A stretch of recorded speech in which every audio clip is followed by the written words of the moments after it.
Hello, welcome to Real Film Snobs. I'm Angela Yeager. I'm pleased to have with me back on the show my good friend Murray McNeil. Welcome to the show, Murray. Hey, great to be here, Angela. Love it. Thank you for coming back on. As always, you can follow Murray on Letterboxd. On his tag is Murvy. Is that correct, Murray? I think Murvy. so. Yeah, it is, but it seems to be under my just my name too, Murray McNeil. I don't know. Okay, great.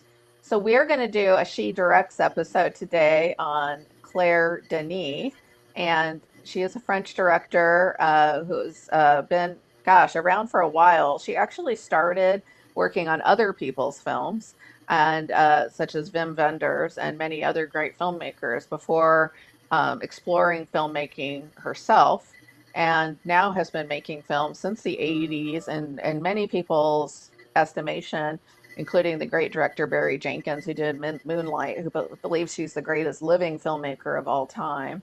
Uh, There, and I have to admit, was not a fan. It took me. I watched a lot of Claire Denis films, not as many as Murray's probably saw, and I had a hard time getting into them. And then on rewatch this time with the four films we're going to talk about, all of them except for one I'd seen before, I started to finally get it. And I realized, oh, this is not a filmmaker. You can just watch her films once and it grabs you. She's so subtle and so, I feel like her films are it's almost hard to explain, but they're like remembrances of films or something. They're the first time a lot of them just kind of washed over me and didn't make an impact, and then on second viewing, I started to finally get it more. and she called it Um, my dance of feelings. Tell me more about that.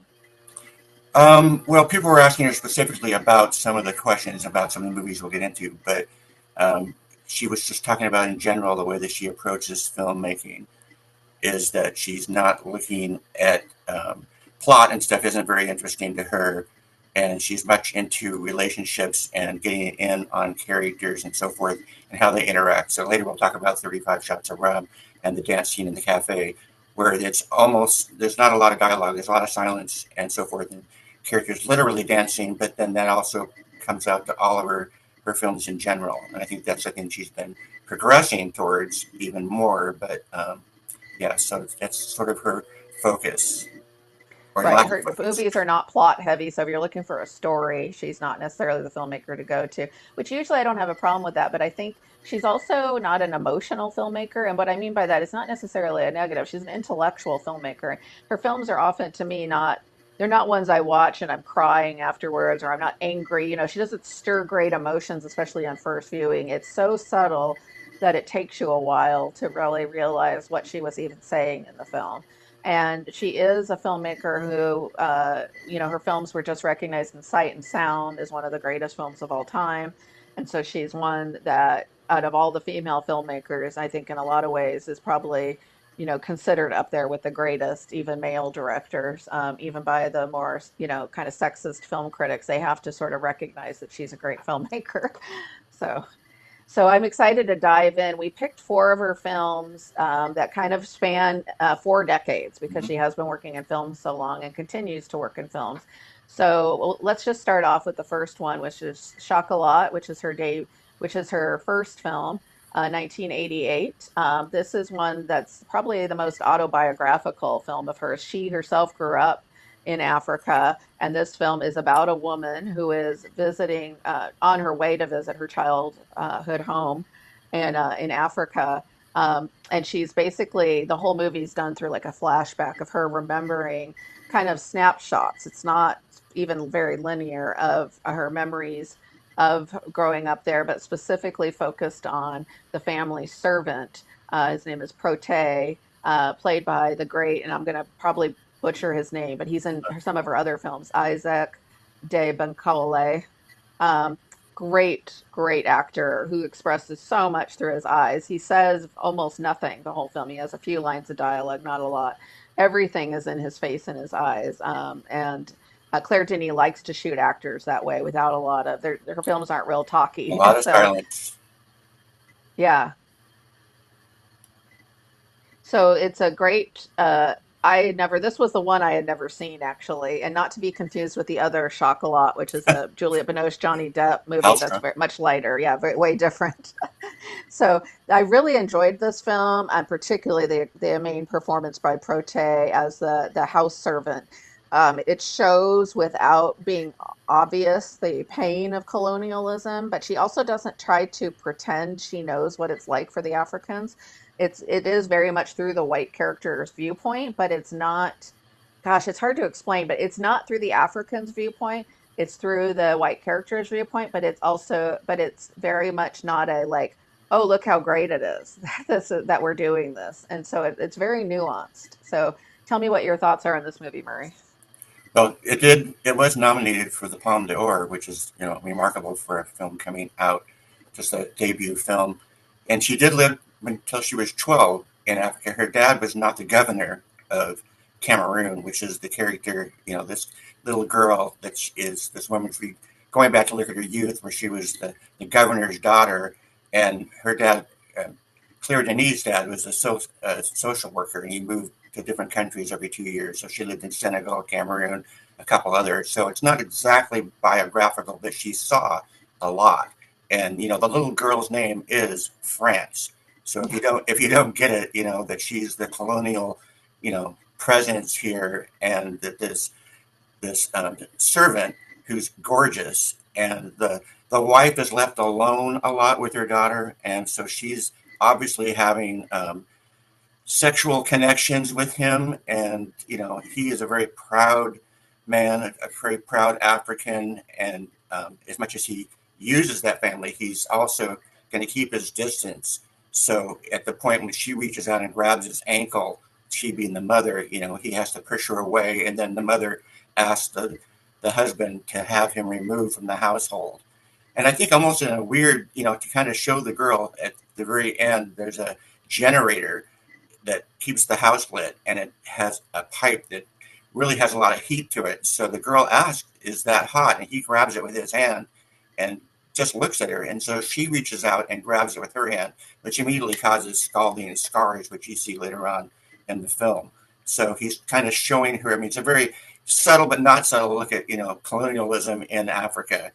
She'll later do a movie called White Material with Isabella Huppert, which is also very directly related to the colonial and people trying to get them out of Africa, and so Yeah. forth. Yeah, and two of the films today are set in Africa, including the very next one. But then you smartly said, well, we should do some. She didn't do just films shot in Africa, so we should do a mixture. So we tried to pick one from each decade that also shows her range. Chocolat's a great film. I really appreciated it, but I'm more excited. Let's get into the next one. Why don't you introduce the next one? Because that one is the one that was on the Sight and Sound Best Movies of All Time list. Yeah, I might mispronounce this name even. Beau Trevail. I'm not sure exactly, which is set in a northern African country, which is right where the Red Sea ends at the northern west top of Africa, and it involves a foreign legion troop that's there in this desolate area. And people should know this movie is based loosely on Herman Melville's um, um, Billy Budd, Sailor. So that was a novella that Melville wrote, which obviously takes place at sea, but it has the same dynamic in the sense you have all these men together. This does open up with some women in dancing, so there is a relationship, but they spend most of their time together. And once again, you have this. There's a lot of music. There's actually literally movements where they're working out together. It can be almost like Tai Chi kind of things, and dances. There's a dance because you have this guy that's sort of the leader. He's the sergeant of arms, and that's played by Dennis Levant, who a lot of people may know from Leo Carrick's films and so forth. But he has this dynamic with the men, and then this new person comes in who's very young, very beautiful, and is very charismatic, and he starts stealing away attention, not purposely. That's just who he is.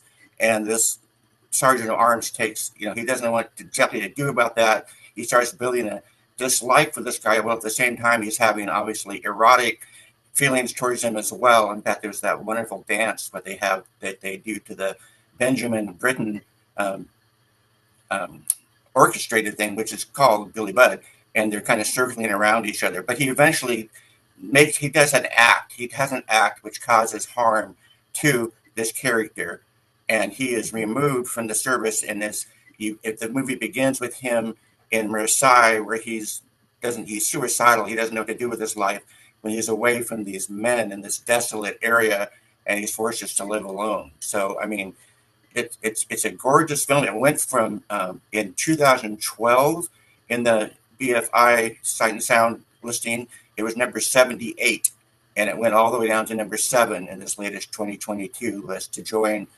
Um, there's only one other woman in the top 10, which of course is the um, Jean Dielman film, which was the number 1. But at that time, in that first 2012, there were only 2 women represented throughout that whole top 100. Now there are 12. But so it's gained that much, with all the opening up of the voting and so forth, it's gained a lot. But I don't know about you, but this is very much a very painterly kind of just to lean back and let yourself be absorbed into it. Don't try to overthink it. Just let you try to become part of the dance, really. Yeah, the first time I saw Beau Trevail, I didn't get it. I was like, okay, it's a bunch of military guys stretching without their shirts on, and I was totally unimpressed, and that was years ago. And then I rewatched it last week for the show, and it came out in 1999. I thought, boy, Angela, you are a dummy. I I thought it was gorgeous. I mean, I think I remembered it being visually entrancing the first time I saw it. I did not get, again, attacking colonialism, but in a totally non-obvious way, because we've seen lots of movies that are more obvious about how terrible colonialism is. But this one, you don't even really, again, there's no actual native people who are actually the characters in this, but you have this character, and Dennis Levant is really great in this. Although I don't know that he looks like he's such a little guy. It's almost like, oh, he's like the head, the captain, of this military unit. But it's an interesting perspective because it's like the male gaze or the male gaze put on a male. It's almost like the men's bodies are admired, but it's like he is jealous of this guy who is better looking Gorgeous. and more beautiful than he could ever hope to be.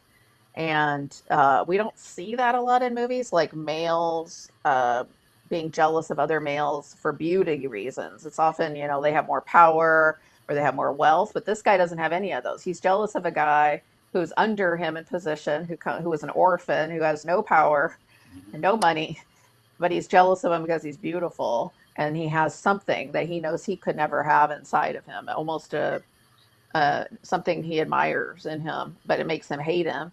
And then you have the colonial aspect, which is sort of in the background of this, where all these men are they're just out there in this deserty area. They just seem like they look like they're stranded on the moon almost. Like, what are Well, they doing here? they're useless. I mean, there's nothing they could do. There's nothing happening there. I mean, Right. They're okay, literally doing nothing. They're doing exercises all day in the right. desert. It's like, what are they doing out there? They're It almost really like makes you see the outcasts. futility of the whole exercise, right? Like they're practicing, they're doing, training for what? What are they training for? Like they're just out there. And so, The natives just kind of look at them like they just drive by them and look at them like, look at these weird specimens of people out here. What are they doing? They have no connection to the land or to us or anything else.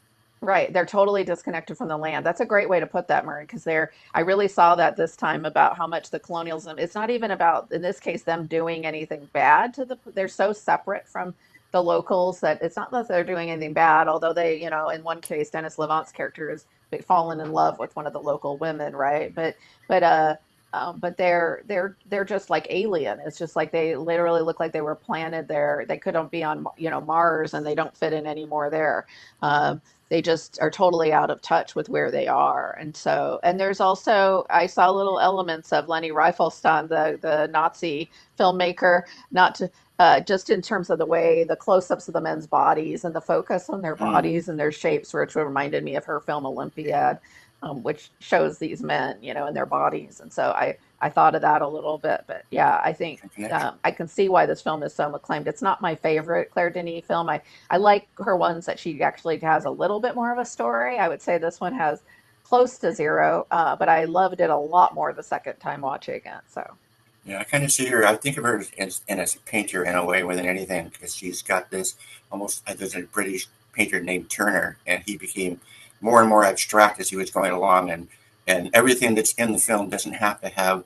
You couldn't say, "Oh, this has to be there because of this." It's just that she's Mm. sort of creating this piece. Should we go on to the next one? I don't know how much Yeah, yeah, go how ahead. much time how much time we have. Let's move on to the next one. We have 12 minutes. We're good though. Oh, we Let's are go. okay. But I definitely want to talk about this one a lot though. The 35 shots of rum. Okay, yeah. So 35 Shots of Rum was done 10 years later, essentially. So now we're, and this time I saw a thing where she was talking about Ozu. So you should know that this film is partially based on the Ozu film of Late Spring. Mm, And she really liked Oshima and she liked Imamura films as Japanese directors. And people kept talking about Ozu. And she finally went to see kind of a retrospective. And she saw this Late Spring. It reminded her a lot because her mother was raised by her grandfather. mm, So, in the same sense, so this is a story about a woman who lives with a man, her father, and to a certain extent, he's now getting older and he's thinking that she is of marrying age. She needs to get out of the house. But on the other hand, he's also, for him, he lives a lonely life. He's a, a subway train driver, and that's a very lonely life living up in that cab. And there's a woman that lives in the apartment building that has interest in him, but you can see that there might be friends with benefits, but that's about it. He's not emotionally attached to her. He's mostly attached to his daughter, and there's a lot of near incestuous things that go on in this story. Literally, well, he likes to ride on a motorcycle where she's hugging him, and from the back. And later on, when he's talking about having dark thoughts in his when he's driving, he says he thinks of his daughter, and immediately it goes into a tunnel. When it comes out, he's riding on horseback down the tracks, and he's got his daughter holding on to him. So this dynamic is going on there that's very real, and they do these sort of ritualistic things in the household, which can be ironing, just cooking, and so forth. And Denis talked about that Claire talked about that she really wanted to bring that out. And the other side of this, and I don't want to talk too much about it, but she was listening to a radio show, and it was a journalist that went in and was talking to people on subways about what books they read, and ended up talking to the person that was driving the train. And he was reading this book, Mars, which you might remember from this movie. This guy is retiring from becoming a subway driver, and he's returning mm. this book to the father, who it turns out that book is about Mars. It's about a very lonely guy, suicidal guy that doesn't have anyone in his life, and so forth. And so this kind of this tie to this because this guy was on this show was talking about his suicidal, his dark thoughts, his loneliness. And so she Oh, was tying that in. So you see that part of the movie, and that's why the father has to be this kind of lonely guy, and he's afraid to be left alone in a way. Where on the other hand, like the Ozu film, he knows he has to let her go. And that's where this yeah. guy lives above. The same guy, by the way, that's the guy that plays the beautiful guy that comes in Beau Trevail. He's the same actor, and he's playing this guy that lives above that has the interest in the daughter. Uh, And so, yeah, and the whole cast is phenomenal, but especially Alex Descaz is the father. He's a frequent actor in Claire Denis films. it's Just such a gorgeous looking man, but also just so wonderfully expressive. He's been in a bunch of her movies, including Trouble Every Day and Let the Sunshine In, No Fear, No Die. So, oh, he was in Irma Vep, which is not a Claire Denis film, but I just thought that was both cool. versions. Both versions, yes. And so he's a great actor. Another one who's just so expressive with his eyes, because his character, again, doesn't say a lot. I thought the relationship, it's interesting that you mentioned you thought it was sort of incestuous. I didn't, I mean, at least in terms of thoughts, not in actions. There's nothing really gross that Oh happens no, physically. nothing. But I just thought it was kind of sweet, they just had each other for so long, and then she, is falling in love with this guy, but he also really likes the guy, and he lives in the same building. And then Mhm. there's this other woman, that lives in the building that has a relationship with the father, but he's kind of pushed her away. So it's really like these four people that live in this complex, and I love the specificity of that. And I really just I got the Ozu thing, and I didn't know that she had watched an Ozu film and was influenced by it, but I kept thinking, oh, this reminds me of Ozu, but it's like, but not derivative. It's like she saw that and thought, I could do something with a father daughter, but in a Claire Denis way. It doesn't at all feel derivative of Ozu. And I love, movies about father daughter relationships. And this one, I just thought the Maddie Diop plays the daughter, who of course now is a filmmaker in her own regard with the Great Yeah, Atlantics film. And so I just thought, and she's really phenomenal. I mean, all four actors are great in this, but particularly the father and daughter, they have to show this bond, and they have like a shortcut, the way they make meals together and eat together in the apartment. And I just loved all how they show that familial relationship. And I just thought it was quite beautiful this time, and very sad, particularly the loneliness of his friend after he retires.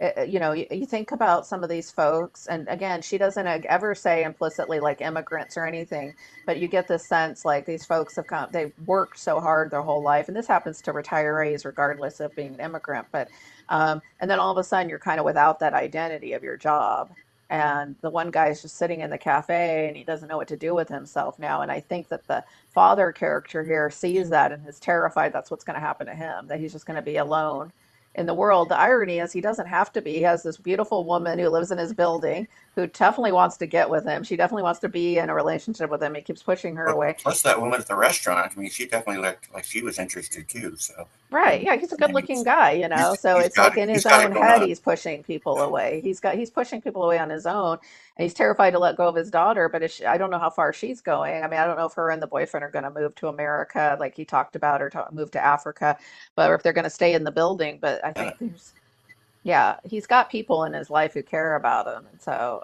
it's got a real poignancy to it. It's a real character piece in a way that I think Beau Trevail is not. So it's it is not very deadpan slow, either. though. Like you said, it's not looking at immigrants living in a horrible situation like Mm-mm. the depan film where these people are can't even leave their apartments without gangs threatening them and No, so no, it's forth. a So very middle it's class yeah, existence they in a way, just or working class. They've got jobs, they're doing fine. They're not rich people, but brings home the new rice maker for her, and she's right. excited. But they're not living in poverty or squalor. They have, they like, where they live is fine. I think it's some sort of probably suburb of Paris is what I was guessing, a It suburban type. It is. doesn't look like they're right in the city, but She yeah, said there really was beautiful film. She said that literally she found out that a lot of these subway drivers live in built that a lot of them will live in the same building and so forth. And so that's actually kind of a truth a little bit about the area where they all kind of live. Oh, But interesting. yeah, everyone seemed kind of I think that she talked about her own mother and her father saying that she thinks that the father was the greatest love of her mother's life, even though it wasn't, any kind of, incestuous thing. That was just the love of her life. But she married and loved her husband and everything too. But this was this deep relationship. And I think that's what she's kind of trying to reflect here. Yeah, and I really like that about that because you don't see that enough in films. Fathers in movies are often kind of jerks in movies, to be honest, or not even there. And this is a father that raised his daughter and loves her more than life itself. And I thought that was really, really special and heart-rendering. So, okay, let's move on to our last film first because this Well, really 35 changed. shots of rum. I just got to say, he took 35 shots of rum, which is either celebratory or sadness at the end. I don't know what that means, but Yeah, one or the other, or you die of alcohol poisoning, one or the other, because that's a lot of rum. Okay, so let's move on to our last one, which is High Life from 2018, much more recent film. This is her first English language film, her first sci-fi film, and but not her first film with Juliette Binoche. She had worked with her before. This film stars Robert Pattinson as a man who has a baby daughter, and they are some of the last survivors on a mission to the solar system, and they are basically just drifting out in space. They don't really have any promise of ever getting back. And Juliette Binoche is in this film. Uh, she is in a metal chamber that I cannot say the name of on this show because we air on prime time locally, but it has a dirty name. And she is a mad scientist character in this, and a sexy mad scientist, I should say. This movie is you're either gonna hate it or love it. It's not your average sci-fi movie. I would say in some ways, Claire Denis said, "I'm gonna make a sci-fi movie, but I'm gonna make it the opposite of most sci-fi movies, in that it's gonna be sexy. It doesn't really make any sense in terms of the logic of how any of the outer space stuff actually works. I forgot to mention that Andre 3000 Yeah. from Outcast, who's also a really great actor, by the way, is also in it, and he's the botanist on. He's keeping all the greenery on the spaceship going. And Mia Goth plays the daughter once she grows up in a role Oh of no, hers no, before no. she, isn't it Mia Goth? No, but she's not the daughter when she grows up. Oh, she's not the daughter. Yeah, you're right. Okay, sorry. But she's in the film in an earlier role of hers before she became known as the horror movie queen. This is a very weird movie, and you're either going to love it or hate it. It's definitely a lot more out there than some of the earlier Claire Denis films we reviewed, a lot more experimental.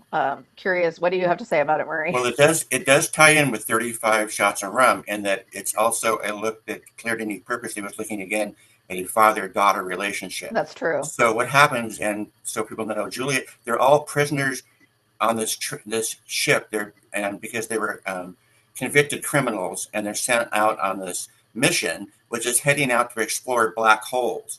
But literally everyone along the way. Now, Julia Binoche had killed her children and her husband, but she's also interested in fertility. Interestingly enough, so that's where she eventually gets the the semen. I guess you can say that in the show, hopefully, from Robert Yeah. Pattinson, and she inseminates the Mia Goth character, who doesn't know. It's all done without them knowing, and then she becomes pregnant and gives birth to the daughter that he's later left alone with, because they're literally, this is spoiler alert, everyone's going to die in this thing except for these two who are left alone to make the final frontier, because where can they go? He can't have this daughter go off and marry someone because it's just him. So it would be literally them in an incestuous relationship. But they can go off and make this final exploration to the final frontier, which is this black hole, which they're They're heading heading to. towards a black hole, and their But whole they're idea was to explore black holes, which is why I said they're never coming back. I Oh, don't they're think you never come coming back from a back. black hole. Yeah. So they're going to explore something together, though, and it's not. It's going to be the end or the beginning. Who knows? Um, the there's a It's full of all kinds of characters. In fact, including the guy that's on. Oh, he's the evil guy in the House of the Dragons. Now he's the one that's the rapist that gets killed and so forth. Because there's I don't watch that a series. lot of criminal people. Well, he was in Saltburn. I mean, he's a very beautiful looking young man, anyways. But he's supposed to be an evil rapist in this, and he ends up getting killed and killing someone else. And it's just, so these are not good people that are trying to live together. And one way they Right. try to keep them from apart is to have them with this sex machine and so forth. But I mean, it's just this little, That's a way to describe the box. It's yeah. Juliette Binoche lives in the sex machine. They call it something else in the movie, but which we can't It's say. And yes, it's like someone on Letterboxd had the greatest review of this movie. I don't It was know. like, oh, I watched outer space movies, and I thought, you know what these need is more semen. And more because that's pretty much what this movie is. Oh my I don't know if god. we're selling it except for to people who have the weirdest taste possible. I But I really like this film. I think it's a yeah, really fascinating film. Yeah, I think Pattinson's interesting. Another silent person in this, but he's celibate. He's celibate, and which is just a weird addition to it.